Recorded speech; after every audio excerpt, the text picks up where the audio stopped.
Well, on the video number 2, you know, I always tell you I email myself every day, do video. That's my subject line, do vid, send, do vid, send. Each article I want to talk about, do vid, send, link. But every now and then, I send myself a bonus piece to start with. And on this one, I have to chant, USA, USA, USA, USA, right? Because, according to the Economic Collapse blog, Michael Snyder, the debt ceiling deadline has passed, and now the biggest test of Donald Trump's presidency begins. So I got to cheer us on. America, the strong, we're going to persevere. Nothing can stop us. Nothing's going to stop us now. Because we can lift the debt ceiling forever. Nothing's going to stop us. Except that hard stop that just happened. And we're not even past Obamacare, repeal, replace, all this crap. We're not even past that to get to the debt ceiling fight. Debt ceiling, March 16th, boop, gone, done. Now, breaking news, Treasury Secretary Steven Mnuchin has resorted to accounting gimmicks in order to, stem the tide of not being able to borrow any more money. But that can only last till around July or so. Accounting gimmicks. I forgot if that was the actual word they used. Accounting something. Like, it reminded me of gimmicks, whatever word they used. Man, that's why I'm saying it. And on the way to work, I'm thinking to myself, as I hear this on the radio, Steven Mnuchin, the guy that ran the One West, whatever it was, massive foreclosure mill bank, foreclosed on tons of people in his $25 million house. They're out of his front gate protesting and yelling. That guy, he knows some accounting gimmicks. Trust me on that one. You know, cooking the books, all these financial companies always cooking the book. Oh, Mr. Mnuchin knows a thing or two about accounting gimmicks. But anyways, we get back to Michael Snyder's thing here. The debt ceiling deadline is passed, and now the biggest test of Donald Trump's presidency begins. On Wednesday, the temporary suspension of the debt ceiling ended. And so now the federal government is not able to go any more into debt until the debt ceiling is raised. For the moment, the Trump administration can implement emergency measures. See my previous comment about cooking the books. To stay under the debt limit, but it won't be too long before we get to a major crisis point because the federal government is quickly running out of cash.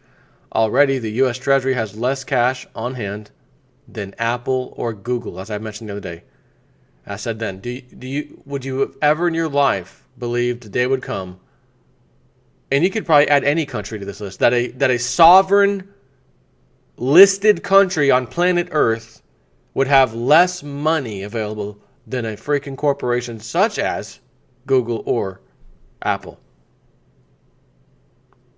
And then if I told you said country I'm referring to, beating around the bush, is the USA. USA. We're the number one country, man. We're the superpower. Well, we have the best lifestyle. More freedoms than... Remember the Dr. Evil and, and his son Scott? How about no, Scott?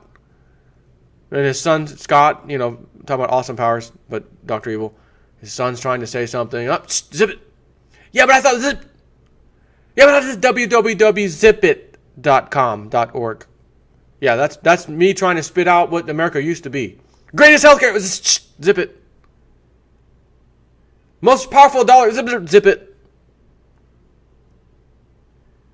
Best education system. That's what it is. It's what we've become. It's what we're devolving, not evolving, devolving into. So again, already the U.S. Treasury has less cash on hand than Apple. Let me pick up the phone. I got a fake phone on here. I don't have a fake phone on. I'll pretend to be the U.S. government calling Apple and Google. Hey, it's me. Yeah, listen. Yeah, I'm good. Yeah. Oh yeah, we're fine. Nope, no issue. No, we're not gonna default. No, we're good. Yeah, you're about to laugh your ass off. No, seriously, wait till I tell you this. You're about to laugh your ass off. Listen, what had happened was, that debt ceiling? Yeah.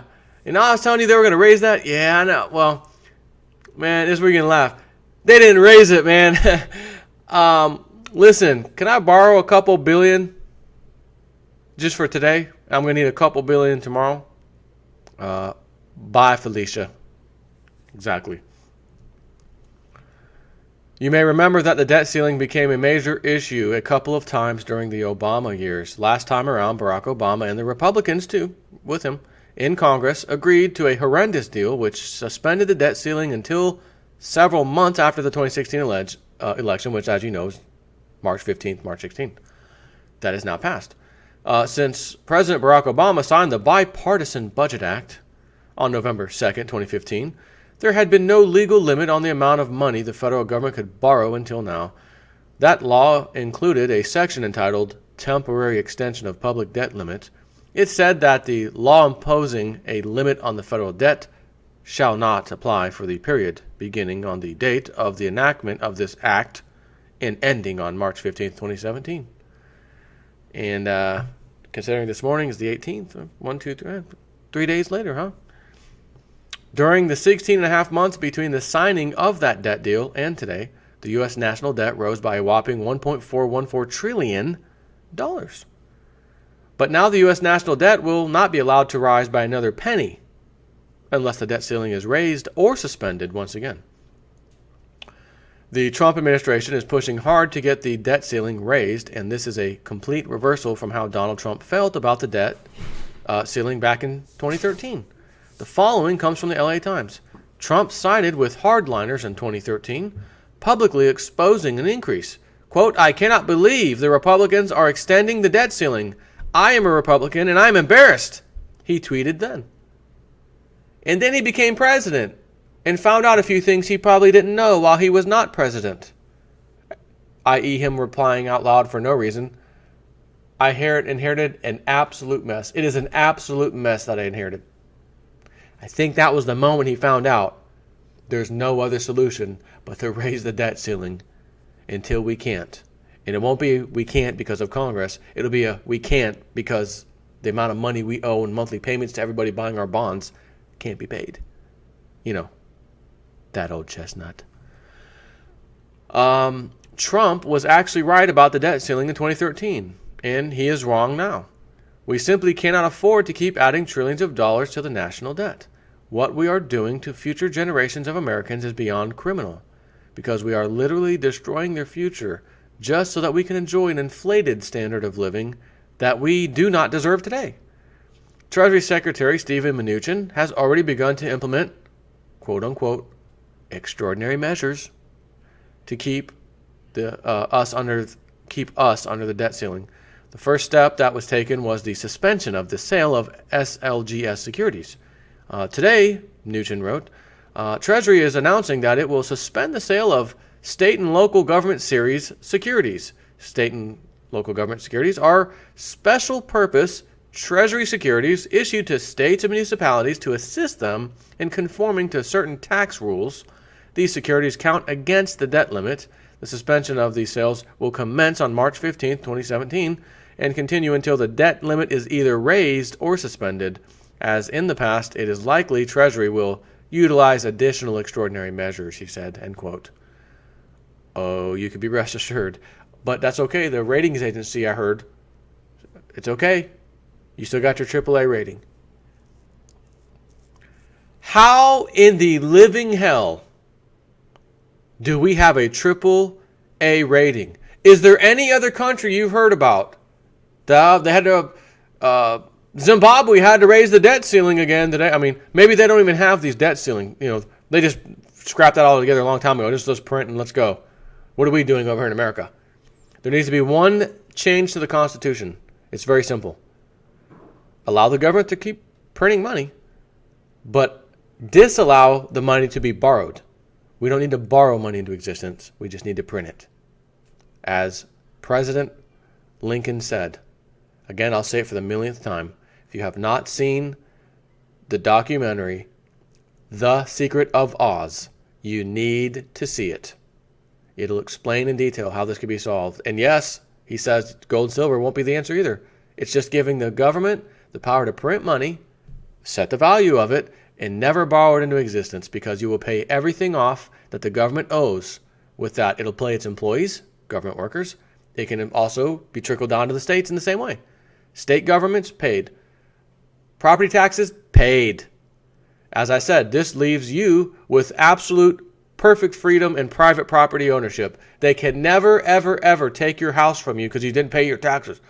There will be no taxes. There will be no need to collect taxes because it will all be printed from the government. It's that easy. It is that easy. But no, we're going to stay with this ancient system of debt created by central bankers that are owned by the Rothschilds Club, in which they are the ones reaping all the rewards. They print the money. We do all the hard work. People are out there mining gold. Like I say, Bering Sea Gold movie, the TV show, Alaskan Gold Rush, all the other ones, not to mention people who are not on TV but are mining. They're doing the hard work, and we just press a little button on our keyboard, print some dollars. I'll take that gold. Why are you taking that gold and then storing it in the reserves of the Fed? Well, it's a tradition. We just do it for tradition. Right. The federal government will be able to keep going for a little while by implementing such extraordinary measures. But the Treasury cash balance is going to continue to dwindle, and at some point, a major squeeze is going to happen. As things get tighter and tighter, the Trump administration will become increasingly desperate to get the debt ceiling raised. As I wrote about yesterday, the key for Trump is going to be finding 218 votes in the House of Representatives that will be willing to go along with him. You would think that since Republicans control the House, that this should be easy. But the truth is that there are a lot of conservative Republicans that are not inclined to agree to a debt ceiling increase without substantial accompanying budget cuts.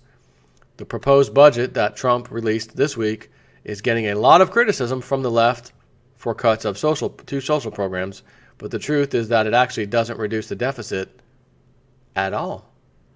President Trump's skinny budget blueprint for 2018 features a proposed $54 billion increase in defense spending and an equal number of spending cuts from the smallest part of the federal budget.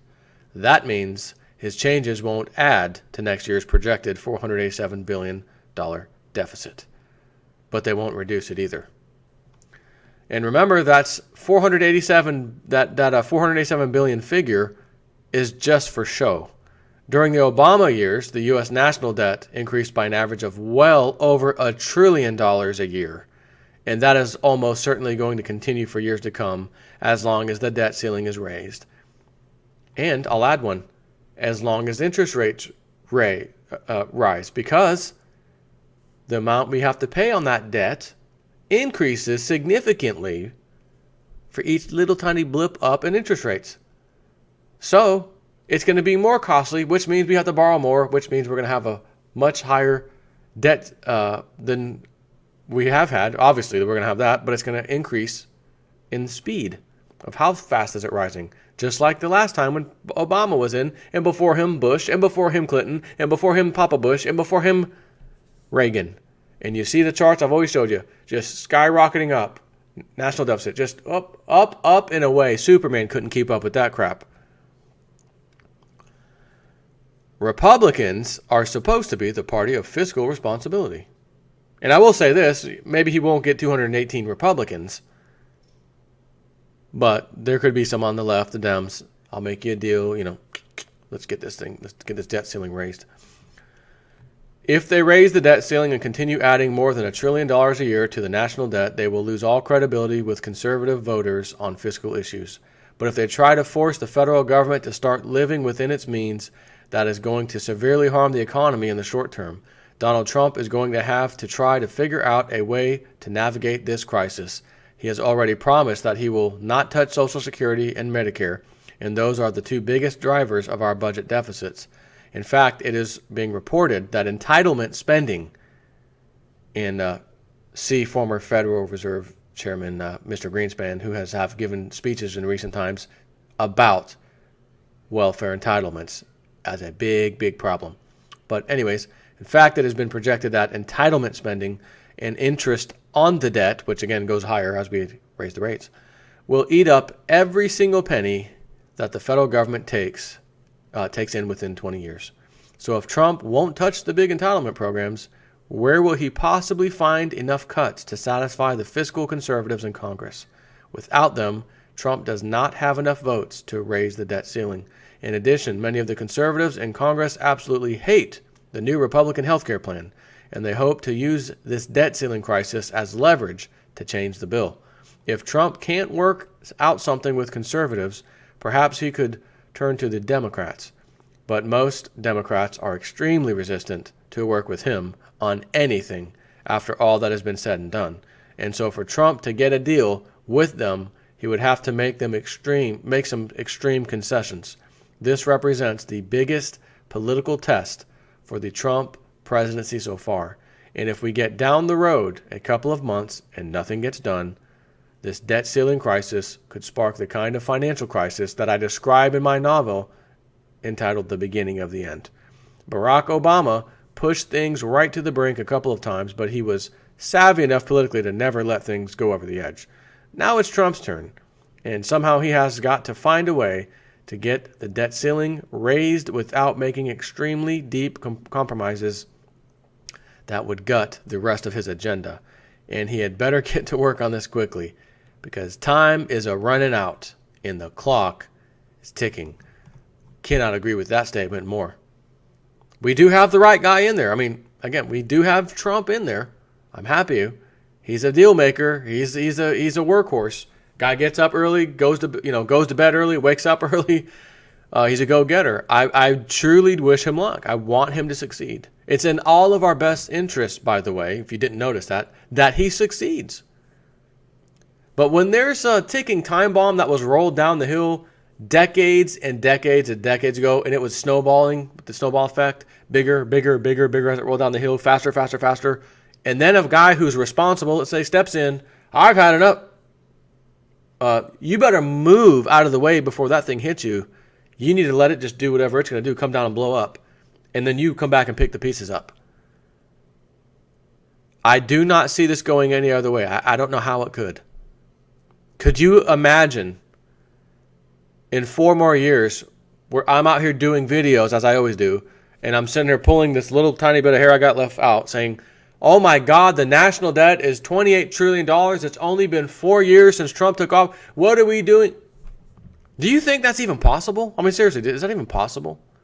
It would go that high. We just string along more. Because I would ask you, what about all these other things I'm telling you? Retail apocalypse, housing crisis already taking effect. Dow Jones down again, 4th day in a row. 4th day in a row. Today, on the way home, Dow Jones was down 20 points. I know it's not a lot. 20 points, big deal. It was 20, and then it was 40, and 20, and 30. Okay. In a row. 4 days in a row. And it just so happened to be, starting on day 1, of that guy I told you about who said, watch this day for any signs of like weakness and stuff leading to market coming down. 4 days in a row, Dow Jones down. And he named that by name, Dow Jones. Watch Dow Jones. And then said, as I repeated again, in case I got new subscribers, and I do, every day, in case you haven't heard this, watch April 11th. That's the big one, he says. That's when we should really quite possibly see some big movements downward on the Dow Jones, or at least from here till then. And he's suggesting at least Dow Jones, which is now 20,800 something, whatever it's at, could pull back to as far as 14,000 and some change, possibly lower than that. Just depends on if we can get up to 21,800 or not before, I'm not sure what time frame he gave, a month or something out. And I'm already seeing 4 days in a row. 4 days in a row. Markets don't like it. So we shall see. Take care.